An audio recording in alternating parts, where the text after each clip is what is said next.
Greetings and welcome back, gentles and ladiesmen, to episode 3 of Let's Play Super Castlevania 4. I'm ExoParadigmGamer, and in this part we're actually going to be entering Dracula's castle, which is kind of fun. It's something. Oh, and I really like this level too. Something kind of interesting about it. It's probably the shortest level in the game. Like, you'll see here, we'll be done with it in like 2 minutes maybe. It's kind of like a breather level, like right before things start to get really hard, so I always thought this was kind of like an interesting part of the game, with like the flowing grass in the background, and the track that plays here. The musical track that plays here is really awesome too. It's like really dark and ambient and atmospheric, and I really like that. It's probably my favorite track in the game, honestly. I mean, well, the whole soundtrack is awesome, but if I had to pick something that like really stood out in my mind, like besides Dance of the Holy Man, Simon Belmont's theme, this would probably be the track I'd bring up. It's also the only level in the game that has those annoying motherfucking flea men in them. You know, those stupid things that were such a pain in the ass to deal with in Castlevania 1 and 3? Well, those aren't really in this game. Well, they're in this level, but they're not nearly as common. They have a really weird design, too. They look like little orange gremlins, which is kind of weird. But yeah, like I said, you know, great ambience. It's just kind of like a little breather level, you know, right before you start getting into some of the really hard levels in this game. Oh, by the way, I've gone on to death about how much I love being able to whip in multiple directions in this game. But one of the other things I also really like is the ability to kind of flail your whip around. I mentioned this earlier. It's great for getting little projectile attacks, like those little fireballs out of the way. And believe it or not, we're almost done here, but you can even like you can even do what I just did there, and it doesn't do as much damage as a regular whip strike, but for little teeny tiny enemies like the birds or the bats, I don't know about you guys, but trying to kill the bats in the NES games was surprisingly challenging. Because like if you didn't hit the whip straight square on the enemy, it didn't count. Whereas here you can use the flail to get those smaller enemies, and it works really well. I really like that ability. Like, I want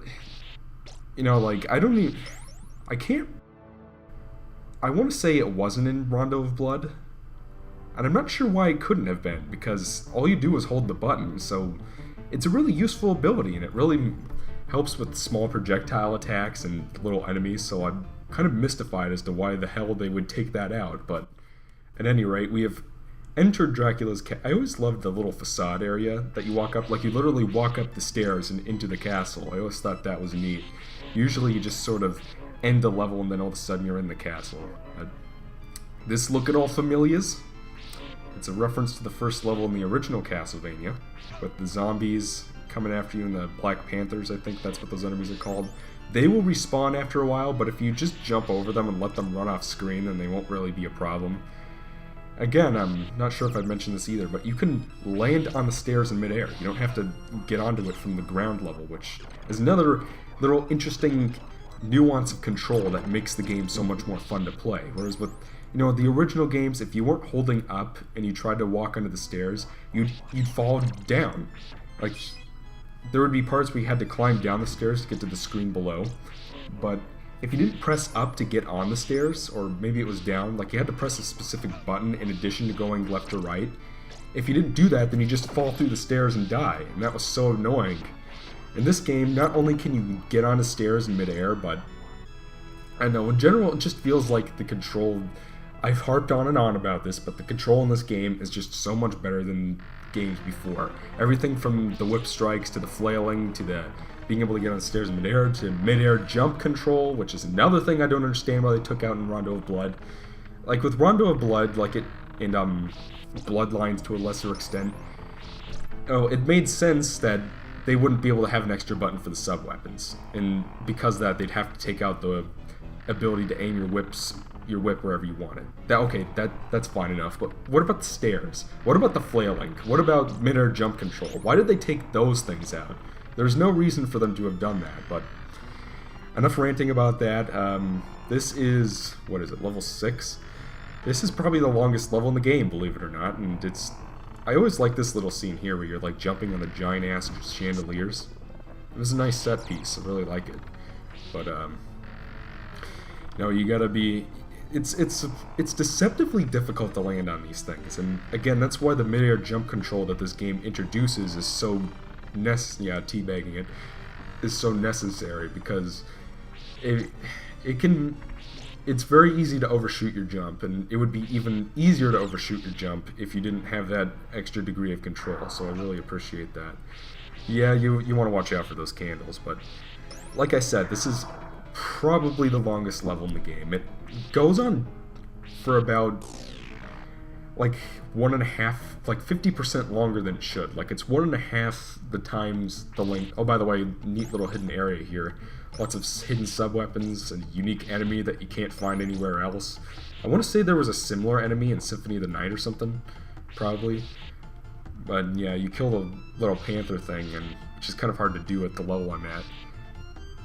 And let's see if I could show it. Yeah, I'm pretty sure I did show it off. Health down here. So, what did I get hit by there? I don't know. This footage is at 30 FPS, so it's kind of difficult to see those things.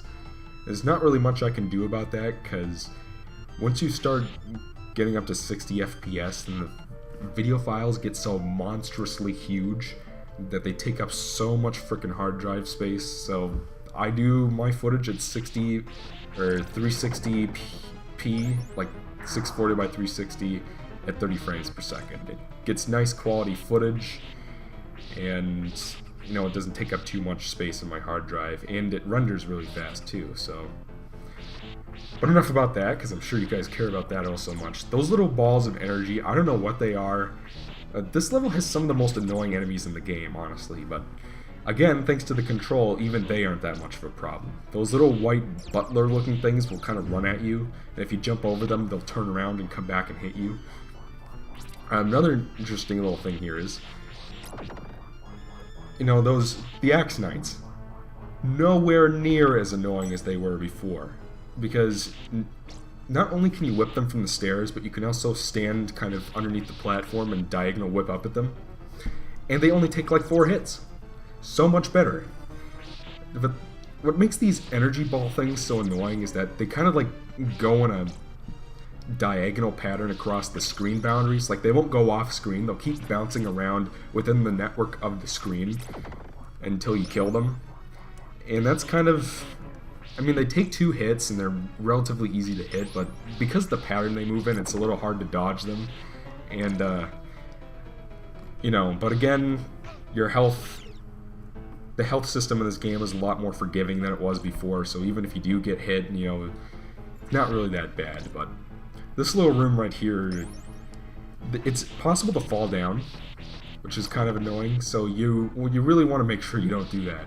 And these little spinny platforms here that we've seen before, they have spikes under them, and I don't know if I've mentioned this yet, but spikes are instant kill in Super Castlevania 4, and that can be kind of obnoxious, so you want to really watch out for that. And I don't know, this is probably, you know, it's not my least favorite level in the game, because there's definitely one that is, but it's probably a close second, I guess, just because of its length. If it was a little shorter than it is now, then it really wouldn't be so bad, but the checkpoints are spaced really far apart. There are lots of obnoxious enemies that are kind of hard to avoid, and right there, oh, I barely missed out on getting knocked back. Yeah, I thought I'd killed that thing, and then I stopped to hit it, and boom, I'm dead. And there was a fucking turkey leg there, too, so if I just survived like a second longer, I would have... But then I made it here without taking any damage, so, you know... From here on out, I'm going to be dying a lot more, but I actually didn't get a game over until, like, level 8, which is the worst level in the game. And I needed all the lives I can get, so I kind of committed suicide there, but let's not get ahead of ourselves. You'll notice that there were quite a few changes in scenery here. Like, there's so many different, like before we were in a kind of a green foyer sort of area, but now we're in this kind of hallway sort of area with columns and Roman arches sort of looking thing. Bricks. Really neat. Those red enemies right there are kind of like dry bones from the Super Mario series. When you hit them, they collapse, and then eventually they'll get back up again, but after you've killed them once, they only take one whip strike to go down again, so there's that. I keep thinking that there's like there's a hidden object in one of these walls that's actually really rare and kind of cool that I'll be showing off later in this level that I keep thinking is in this middle part of the level. Yeah, we're only like halfway through this. Told you this level was long. This is going to be one of the longest parts in the series, and that's even with the other level before this being shorter than usual. So it's like they felt like they needed to make up for the last level being too short, so they made this one like extra long. Those red hands will grab you, obviously. I don't know, they're not really that dangerous, because you can still whip while you're in them. And they'll also kind of spawn this enemy right next to them too, so there's that. This is really weird right here. There's like this ring of coffins that spin around the center. I've never seen... I don't know. It's just kind of one of those... This level has a lot of weird enemies in it. There's another one we're going to be seeing, I think, in this very room, or at least coming up here soon, that's also kind of strange. It'll be interesting to point that one out. Okay, those tables are enemies. They will attack you if you get too close. These... I don't know what... I think they're called ghost dancing couples or something like that. Ghost dancers, something like that. They keep rendering on screen. They kind of have this erratic pattern that's a little hard to get down. Like, again, I really do feel like this level has some really obnoxious enemies in it. It's not that bad, but, you know, like, compared to some of the other levels, it feels a little heavy. When I first played this game, I got kind of stuck on this level. And then after I got through this, I kind of breezed through the rest of it, sort of. So this is where your skills really start to get tested. Like, again, just to kind of put things in perspective, yeah, by the way, there's an extra life in that wall. And as far as I know, that's the only one you can find. There might be more. I've just never found them myself. Boss time.